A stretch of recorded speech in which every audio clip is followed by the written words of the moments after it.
3, 2. Ladies and gentlemen, welcome to a very special edition of Podcast City. I am the Hurricane. This is my life, and we have a very special guest today, and a gentleman who is a very busy man right now. Days away from being the next mayor of Florida. And I say that, it's not a foregone conclusion, but a strong favorite going in if you look at the primary results. And a write-in campaign by Kathy Viveris or any other dog and pony show that our former mayor is trying to put together is not going to get it done, okay? He might not be as convinced because he has that nervous energy of a horse coming down the stretch after a long ride. And it has been one. Politics is a contact sport, folks, especially in Fall River. Welcome, Paul. How are you? Thanks, Mike. Thanks for having me on. Appreciate it. Yeah. It's an honor to get going up here. And how I like to interview people is chronologically, okay? So, and I think, it's important that people know about you, how you grew up, and we'll follow the timeline of your life through politics and education. What was it like for you growing up in Fall River? How many brothers and sisters did you have, and where did you grow up? Yeah, I have a real unique background because I grew up on Prospect Street. I was born in Washington, D.C., but we grew up on Prospect Street. There was 11 children in my family. We lived right at the top of Grove, which is now the hospital property. It's all long gone. And hanging around there was really easy for me because Durfee was right down the street. Sure. We walked to school. Everybody walked to school. Some of the kids went to Sacred Heart. Some of the kids went to Morton. I ended up going to Morton and then on to Durfee. And I graduated in 71. Had a lot of fun there. I can't have no complaints. 71. So I believe my parents graduated in 71. So 70 or 71, right? I never told you this story. A long time ago, obviously, your father was a Class A ball player. I was probably about a D, but I was on the same team with him, and they lived down on North Main Street. Yeah. And he used to throw his gym bag out the window to me to not tell your wife he was going to play. I mean, your mother, not your wife. Your mother, he was going to play basketball. So he'd toss it out the window, and we'd jump in the car and go play basketball, and I'd bring him home and give him his bag later. Yeah, that's a great story. My parents, my father had me young, and I do remember on North Main Street. Yeah. Well, what was your involvement? Were you involved in sports as a kid? No, I would classify myself as a disconnected kid. I played CYO ball. I hung around with my friends. The Chasers lived in the backyard. There was 11 of them, and we all hung around together. But it wasn't until I got to Bristol Community College that I started to figure out how things are done. Just like many of the kids we worked with at Durfee, they pick it up at their own speed, and I was definitely one of those guys. And by the time I got to BCC, we had a handle on how things were going to go. And when I transferred over to SMU, I did extremely well. I was graduated with honors, and I got into education. But it was a learning curve for me, just like a number of kids I worked with for all those years at Durfee. Turbulent times in the early 70s when you're I remember my father going to BCC when I was a newborn kid and going to protest against nuclear power plants and stuff. Were you an activist of any sort then? Were you more conservative? No, I mean, I remember when I was at Durfee, they were having walkouts because the kids couldn't wear jeans. I mean, they wanted to wear jeans, and they'd walk out of the building, and they'd walk up the street. They'd walk out to the middle between the two buildings, and they'd chant things. And it was a very active time in Fall River. And again, I would say I was more on the sidelines. I'd go to the events, but it was something I was watching and trying to figure out how these things play out. From BCC, you go to UMass Dartmouth. Did you get into education right away? No. I needed a class my junior year, either first or second semester. I needed an 8 o'clock class, and there was a Principles of Education class offered. And I ended up getting into it, and I loved it. I just loved it right from the get-go. And then second semester, my schedule was loaded up with education. At first, I was like a sociology, psychology major, so it dovetailed in well with the education classes because you need a strong background there. But it worked out extremely well for me. I left there certified to teach history, and I was trying to get into the Florida public schools, but I never got in, so I ended up at St. Vincent's Home as a special ed teacher for a couple of years. When did you get into the Florida public schools? Because that really... I got into the Florida public schools in 1988. I was the first in-school suspension teacher hired in the Florida public schools. That's a rough job. Yeah, and since it was a brand new program, there was no structures or programs or anything in place, so you had to develop something you wanted to do with the kids every day. And again, you never had anybody joining you that wanted to be there, so you had to try to keep the lid on them for the day and work with them as best you could and try to get them to realize things you realized maybe sooner than you did. Sure. What has being an educator taught you about Fall River and about the students in there? When you work with kids all the time like that, you pick up something from everyone every time you work with them, and you get better at your craft. These young teachers that come out of these colleges that are education majors, it prepares them maybe academically, but it doesn't prepare them with the personality or the interactions you need with those kids. You have to be able to deal with kids over and over again and adapt. If you get loud with one kid, that might not work with the next kid. Sure. If you direct some kid, it might not work with the next kid. You got to know how to individualize your treatment of those students to the best of your ability. Durfee obviously is the flagship school of our community, one of the oldest high schools in the history of this country. Often been a source of pride for the city, but it has a PR problem now. Okay, enrollment is down. The waiting list for Diamond is up. Kids have options with charter schools, with school choice, with all of it. I believe the PR problem for Durfee is unjust. I see a lot of the good stuff happening here. Mm-hmm. Why does it have a PR problem? A lot of it's perception. Ellsbury Street's very busy, and I always tell people this. I said, you see a student leaving Durfee, and they're walking with their underwear half out of their pants across the street to Dunkin' Donuts, and they say, oh, look at this kid, he's this, or look at these kids, he's that. Little do they know the kid could be on his way to Bentley, a straight-A student, but it's just the way they want to project themselves, and they're not by any stretch of the imagination bad kids. What's happened to Durfee is as the buildings degraded, it hasn't changed much from when you were there, Mike. As the buildings degraded through the years, people have gotten this conception that the building and the kids are the same thing. They're not. The building's getting old, but the kids are still fresh. And the thing about Durfee is that school is just about a year away from a complete flip. And I think that PR problem, which I agree with you, we do have one, and we used to fight it all the time. That PR problem is about to flip big time to a very positive one, and I think you're going to see students coming back to Durfee. There are things we're going to be able to do in that new building that we could never do in the old one. It's one of the reasons I was on that building committee. It's one of the reasons I want to get back on it. I was thankful that I got reappointed by the acting mayor, and I think that PR problem is going to start to diminish extremely quickly when we get into that new building, because that's going to be a flagship, not for Fall River, for the state. It's a beautiful school. Awesome. The superintendent has echoed the same type of thoughts to me. Is Durfee a safe place? I think Durfee's as safe as any place you put 2,000 teenagers. There you go. You put 2,000 teenagers in the Silver City Galleria. No, I'm being serious. You put 2,000 teenagers in the Providence Civic Center. 99% of those kids never get in trouble, never get in a fight. Other kids, sometimes they do, but they're going to fight at Durfee High School. They're going to fight at Burlington Coat Factory. They're going to fight in Maplewood Park. They have those tendencies to just sometimes look for trouble. We try to address it the best we can, and we move them along. But 95% of those kids, they go through there. And I know kids, as crazy as it sounds, that have gone through Durfee and told me they never saw a fight.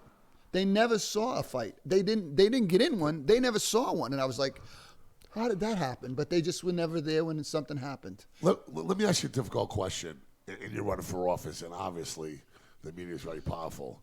But there are many people that think the Herald News perpetuates the problem and the negative talk about Durham because all they do is put in the bad stuff that happens. Do you share that opinion? Well, I don't think all they print is bad stuff. I think what happened, like if you look at that last headline when they were talking about the MCAS scores, our scores were almost identical to Diamond, yet the headline for them said, something positive. Like I don't remember what it was, but I know that they sent a letter back to the superintendent saying they had missed the ball on that one. It should have been the same for both schools. Both schools are making substantial progress or making limited progress. Whatever it should have been, it should have been the same. But it made, the headline for Durfee was Durfee falls into lowest quarter or whatever, when actually those schools are not much different. And although I'm not against all testing, the MCAS testing is a little overwhelming because of the length of it, 14, 16 hours. Now it's exclusively on the computer. I think they can do the same kind of testing in a much shorter version. And testing is one piece of what goes on at Durfee. The interactions, the kids, the activities, the things that these kids buy into to make themselves better people, not only better students. I think they far outweigh all those things. The work that you've done there, I believe, is the foundation for your campaign. It was a springboard because there was an active youth involvement for you. That must make you feel good. It does make me feel good because as I got older, I wouldn't even say, what year did you get out of there, Mike? 89. Yeah, see, Mike, I came there in 88, you came in 89. I was not really, even when I was there in 89, I was not fully prepared for my job yet. I had been in school suspension. I had these limited roles. But as I transitioned into vice principal, I learned to adapt more. I think I love the kids in that school.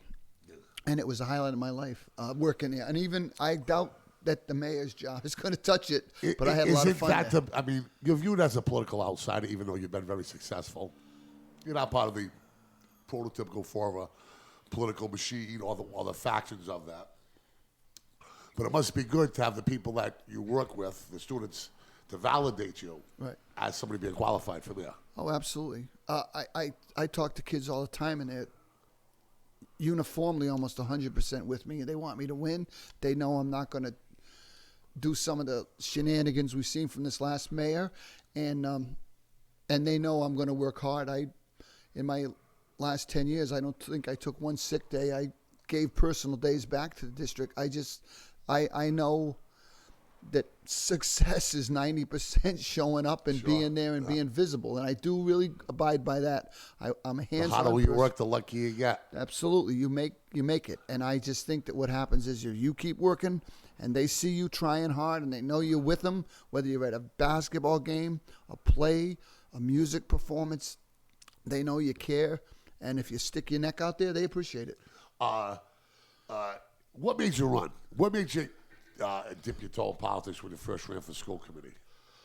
When I first ran for school committee, I did not. Again, it turns into these things that happen in your life. I did not like the direction the former superintendent was taking the schools, and although I was a good friend of our former superintendent when she first got here, as many of us were. Yeah. I think, and I don't know what happened. Maybe you do, Mike.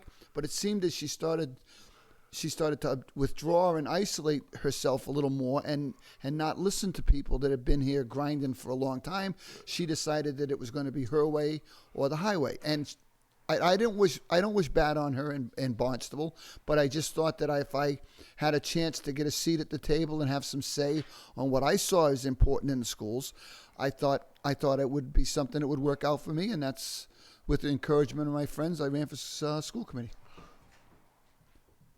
There's rumors of you running 2 years ago. Did you consider it 2 years ago, running for mayor 2 years ago, and why didn't you run?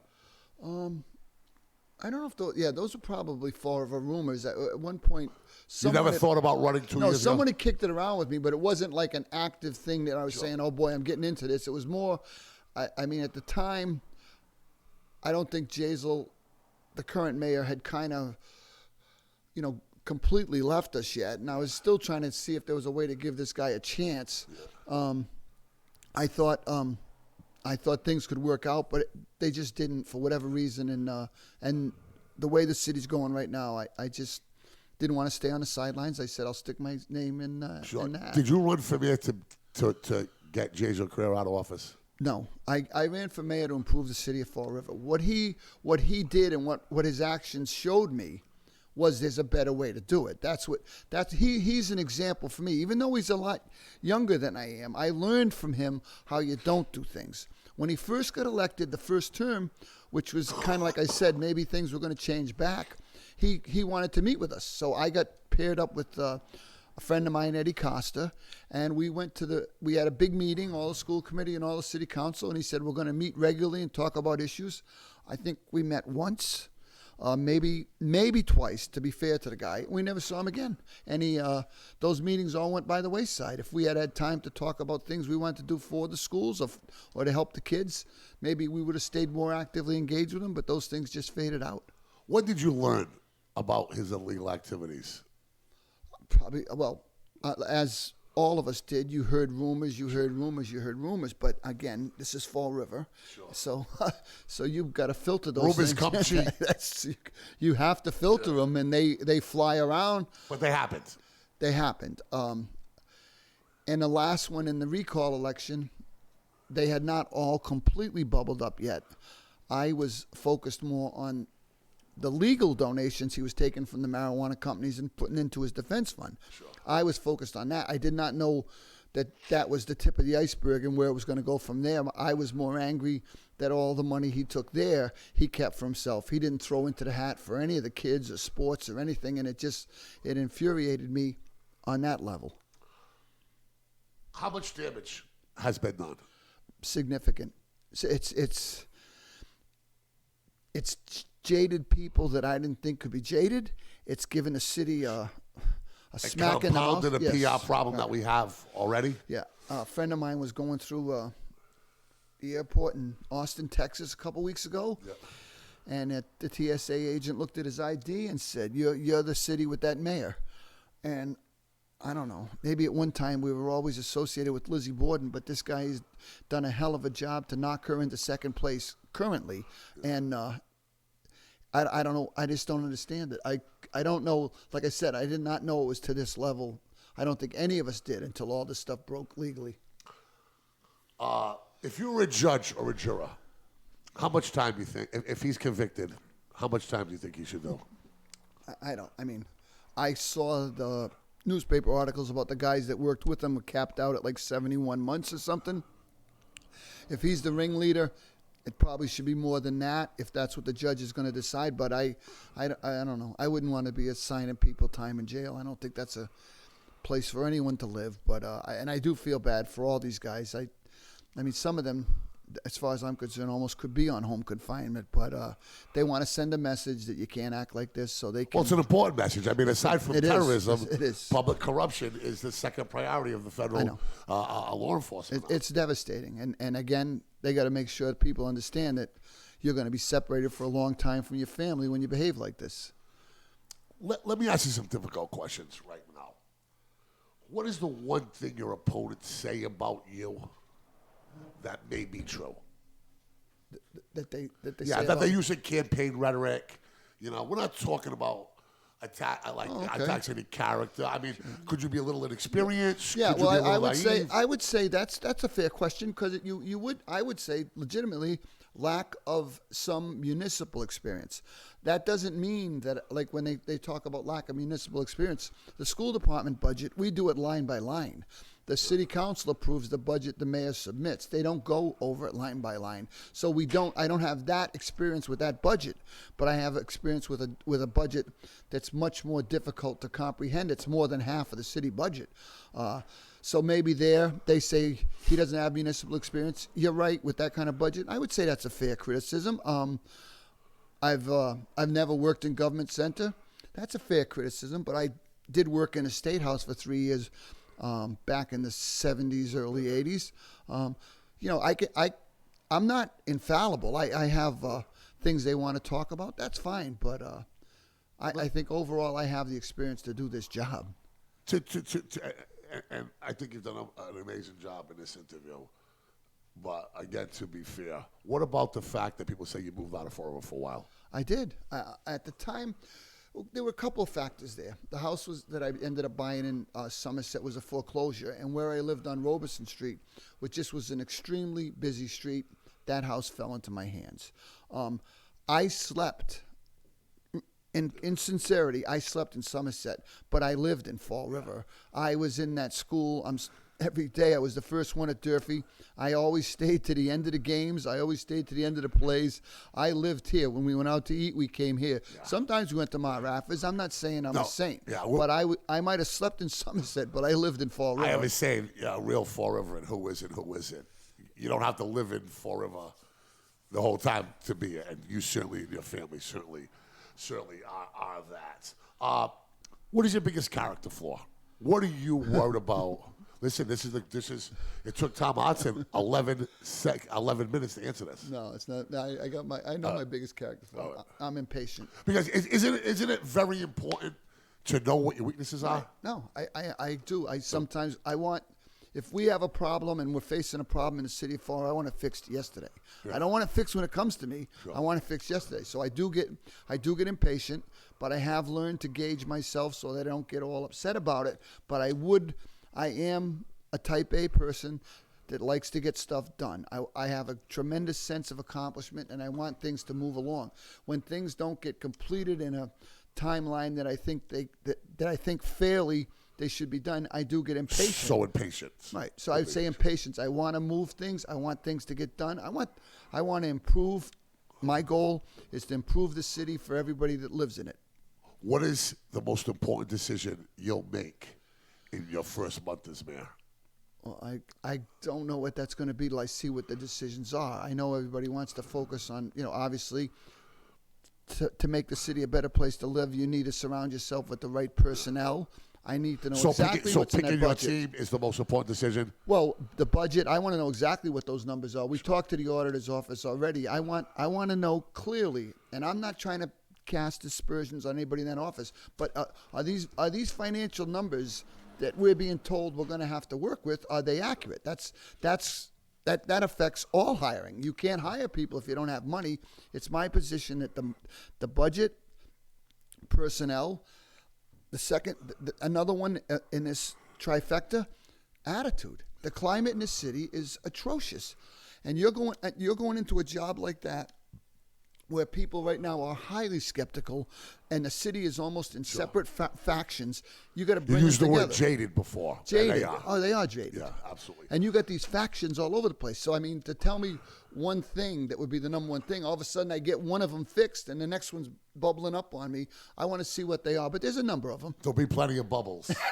That's tiny bubbles everywhere. Your opponent, Kathy Viveris, ran against my father in 1984 for state rep. Ran against Count Viveris 2 years, I believe, before that.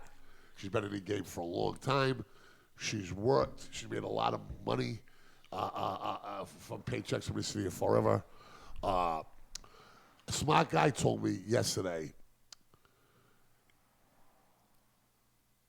and let me ask you a question. Do you think if she wasn't complicit in some of the activities that were going on, then she was clueless because she's not killed? And neither one of them are favorable things to say about her. Because being that close, if you are in that circle of trust, and you are in that circle, you are in that sixth floor, and a mayor is going to get indicted 27 and 29 times with more indictments to come, I'm told. How does someone with that kind of experience not know what is going on? I think that your question answered the question. Yeah. That's my position. I can't fathom that. I said that the other day at a neighborhood meeting or somewhere, where I said at some point, I might have been on Frank Baptista's show, the people coming in and out of that office, no one says, what are they here for? Why has Paul Coogan walked in here 6 times this week? What is that about? And I don't think Paul's helping with a project to build a new statue, but that's not what we're talking about. We're talking about people going in there and literally, it sounds like almost bribery and extortion and all these kind of wacky things are going on. Well, that's what there. he was charged with. I know, and no one knows what's going on. I'm with you there. At some point, these people have to look in the mirror and say, why didn't I stop this? And instead, you look at my current opponent, if that's what she really is as a writing candidate, she's reacting to a, quote, secret meeting he has at LePage's and doing exactly what he says she's going to do to a T. And then when I say to her, wait a minute, I don't know about this, she runs for mayor. She called me up, Mike, this is true, asked for a job. And I said to her, well, Kathy, I can't give you a job. I haven't won an election. I will told her, and I'll say it to my grave, I'll sit down with you on the 6th or the 7th. I want to get a feel for you, but I don't have any jobs. And she said, well, a quote, should I be shopping my resume around? I said, Kathy, you do whatever's best for you and your family because that's what I'm trying to do. I said, but I will gladly sit down with you on the 6th or the 7th if I'm lucky enough to win and talk to you. Next week, she pops out as a candidate, all in response to this hidden video or the secret recording, whatever it was. And I'm just like, okay, what kind of person are you? And now, whack, whack, whack, she's banging away at me when she wanted to work with me the week earlier. If I don't want to work with Mike Herren and I have 6 negative things to say about him, I'm not asking him for a job. I'm sorry, Mike, I'm not gonna. I saw your Facebook post, and in a way, I felt badly because you don't understand the dynamic of politics in this city unless you live it. I lived it as a kid. It was proud. Politicians was not a dirty word when I was growing up. They were men of respect and women of respect and honor, and people respected the office. It is a different time today with social media. So I saw that post. I was like, it finally got to you. Do you regret showing your emotions like you did in some of that anger by saying people have called you this, that, and some nasty stuff? I mean, we're all human. No. But I mean, do you regret saying any of that at all? No. That was more. That post was more from. I hate to bring her into it. Probably my wife and my supporters. Sure. No, It's tough. It's tough. It's tough. You're wrapped up in a moment. I think they hear it more. Right. They hear it more, and they ask me about it, and I tell people that you cannot work in Durfee High School for as long as I did and not already hear all that stuff. I've heard all that. I've heard all those stories. I'm extremely cautious in how I live my life, and I know how to get around it. But people that are hearing these things, which is a steady bombardment of these crazy half-baked stories, they recoil a little bit, and they say they ask you questions. And I wanted them to know that this is part of, in my mind, a strategy to try to weaken your opposition and degrade them through a constant bombardment of negative names. And I mean, literally call someone illiterate. My position on all this stuff is it really doesn't affect me. And if I was traveling alone and I wasn't on this journey without a great group of people, then I really would just keep going right to the next event. But I wanted them to know I'm acknowledging it. Yeah. It's out there. It's part of what we're getting hit with. Keep going forward. The opioid crisis.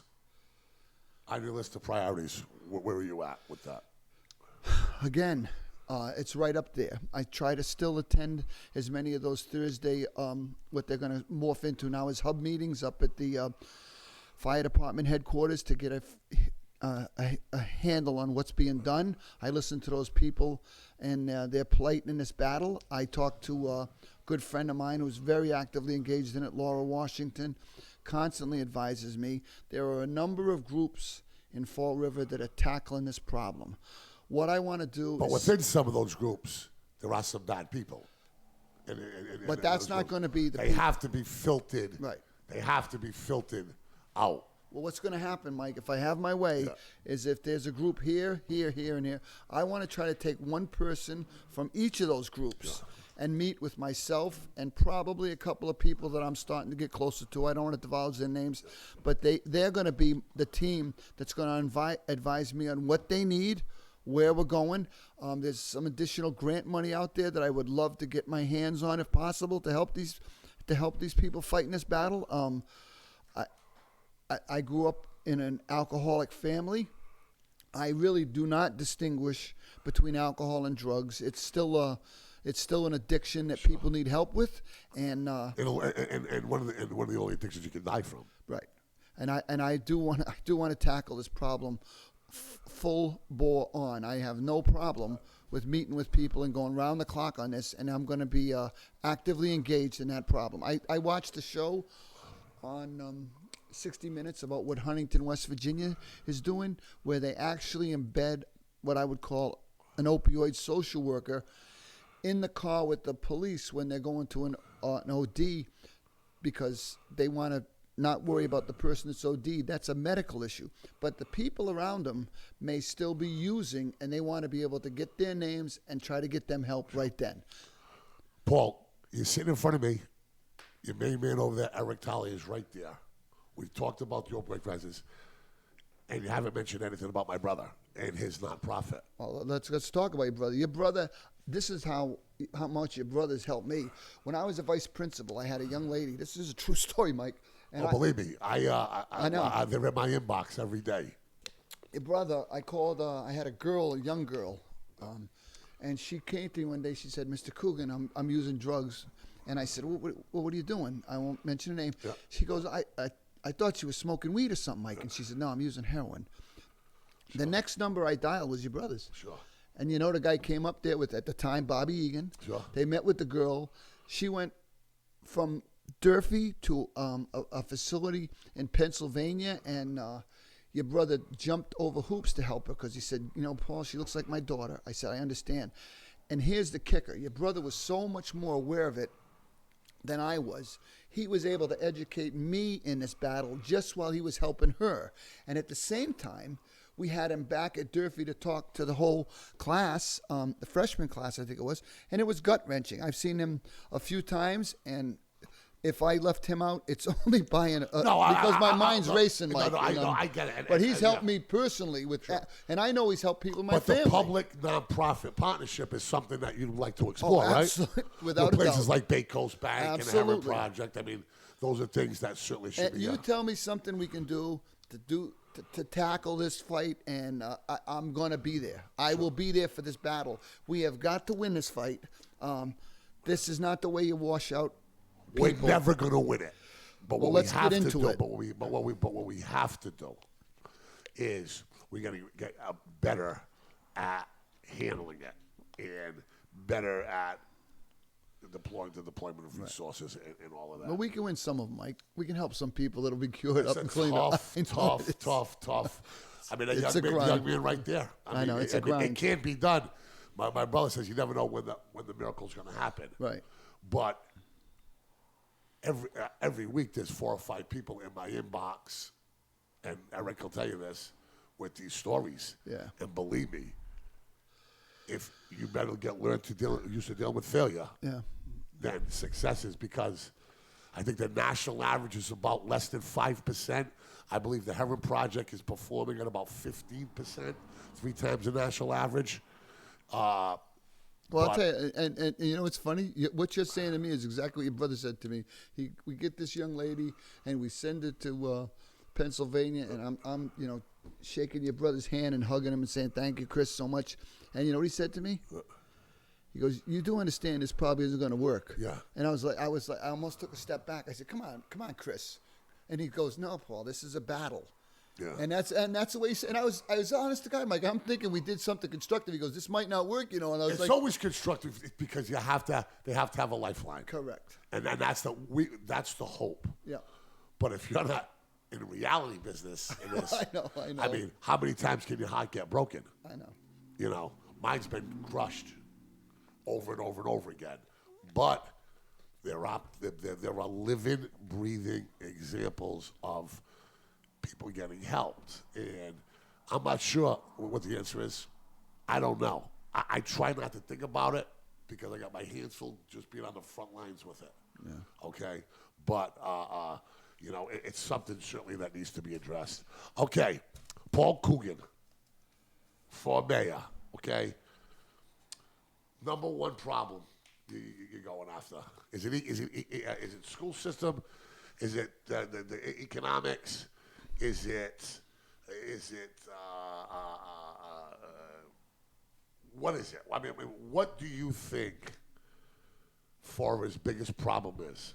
And then I'll let you go right after this. Well, the thing is, I hate getting buttonholed into one because as soon as I say one, it seems like the others fall to second or third, but they're not. There's probably 5 of them. Okay. And opioids being one of them, education, economic development, public safety, housing. Those areas, and then you got right on top of it, infrastructure. So there's things that we can do to make the city a place people want to call home.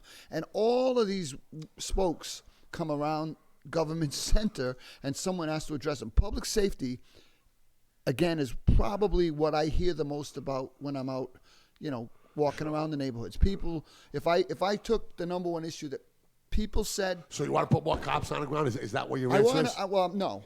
I think appropriate use of police. I think I would like to see more cameras in place, especially in high crime areas. I'd like to see almost a mobile camera crew that is set up in vans, different color vans. Certain times we rent a van, park them in areas where we're watching for illegal activity. I want to know who's living in the city. I want to know who's living in the city. I think if we can get a handle on who's here, who are these people? We all see them. If they're here to go to work at Amazon, they're renting an apartment on Whipple Street, welcome to Fall River. If they're here to sell dope or to hit on our kids, I don't want them here. I don't want them here. How about police actively on social media? I said there's going to become a time where you're going to have a 8-hour shift of police being on social media. When you talk about being innovative, would you consider that? I mean, the probation is already. Right. Oh, absolutely. Parole is already. Truant officers are. It's just a matter of time. So you open up to a new way to handle this crime. Well, the school resource officers are active on social media because they want to know. I'm going to have a fight today at Cuss. Sure. That's rolling right into their lap. Sure. And so when that would come into the schools, we'd say, hey, let's, for example, Kelly or Mike Pereira, hey, you see what's on there? They'd follow up and chase it, and then we go look for the parties. Yeah. So they're doing that right now. A full 8-hour day of it, I don't know. But at the time, monitoring it for activity, it's coming. Oh, I don't doubt you. And I know from what I've heard about even like the FBI and they monitor it round the clock. Of course they do. And so it's here in certain aspects right now, but we've used it extensively in the schools because kids are on there all the time.